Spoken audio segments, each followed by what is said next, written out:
په خیبر پښتونخوا کې کروندګر تماکو یو نغداور فصل بلی او په دغه تمه دوی تماکو د صوبې په ثوابه مردان 400 او مانسیرا ضلع کې کری چې ورسره 15 او 1000 کروندګر معاش تړلې دي او کروندګر وایي چې خصمانه یې ګرانه ده او زیاته خواري غواړي. دوی وایي لومړی دوی تخم واخ او هغه بیا په کلو کې پروت اوساتي او د هغې وروسته یې د بوزغلي دپاره وکري چې بوزغلي تیار شي نو بیا پټی کې د کرخې د پاسه په 2.5 فوټه فاصله وکري او د یوې او د بلې کرخې ترمنځ 3 فوټه فاصله ساتل کیږي. پندونه ته ډاک کودل ته راوړو بیا دا چوکې ته تړو ډېر ګران کار د ټول کور لګیای کنه څوک اخلی پخلی کوي څوک دا تړي بیا یې بټۍ ته دننه کول ته لوټ کوو چوکي بس بیا پسې رنګ یو 2 ورځې او 6 ورځې بیا اور غواړي ډېر زیات هفته ټایم کې لکه دا پخېږي راکوزوي بیا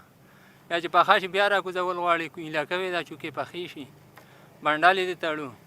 د تماکو کروندګر وایي کله چې فصل پوخ شي نو دوی په پاڼه ماتولو لاس پورې کړي او بیا هغه په 2 غزه اوږده چوکه کې د سوتلې پتار شپږ ځایه پاڼه په ترتیب وتړي او بیا یې تر 2 ورځو پورې په بټۍ کې پخولو هلې کوي. اوس هم پاڼه ماته کړله او رامړله پټینه اوس لوټ کوو دا وتړل شوله اوس دا لوټ کوو بره بیا دې ته هغه کوو دړې پکې ورکوو هغې ته اور بلو هغه پخېږي تقریبا ډېر هفته کې راځي بټۍ.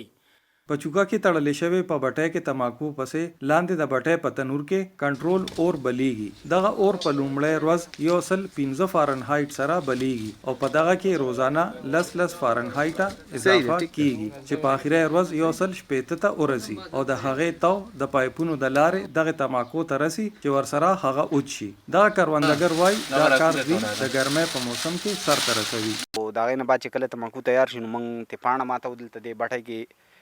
ځوړنده کو تقریبا یو هفته دې پسې دلته اور بلیږي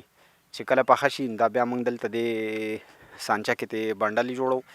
او دا زموږ اخري کار دی. دې نه بعد موږ کمپنۍ ته بیا حواله کوو.